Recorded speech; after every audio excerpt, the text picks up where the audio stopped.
Accessible Web, WCAG Manual Auditing, Success Criterion 1.4.10 Reflow. In this video, we'll show you how to check that content can reflow properly when zoomed in, without requiring users to scroll in multiple directions. Let's jump in. Success Criterion 1.4.10 ensures that users can zoom in up to 400%, especially on smaller displays, without losing content or functionality and without the need for horizontal scrolling. This improves usability for low vision users. Here's how to manually test for reflow compliance. Set your browser to 100% zoom.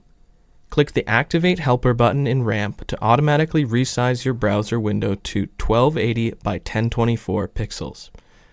Zoom the browser to 400%. Review the page to ensure text resizes properly, no content is clipped or lost, all functionality like navigation, buttons, and forms are still accessible, and that there's no horizontal scrolling, unless for exempt elements like images, videos, maps, or data tables. If any of these criteria fail, add a failure in RAMP. When finished, click the Deactivate Helper button to return your window to its original size. And that completes testing for Success Criterion 1.4.10 using RAMP's Audit Grid in Chrome extension. Ensuring content reflows cleanly is critical to a smooth and accessible user experience. Now it's your turn. Test your site with RAMP's Audit Grid. Try it free for 14 days using the link in the description.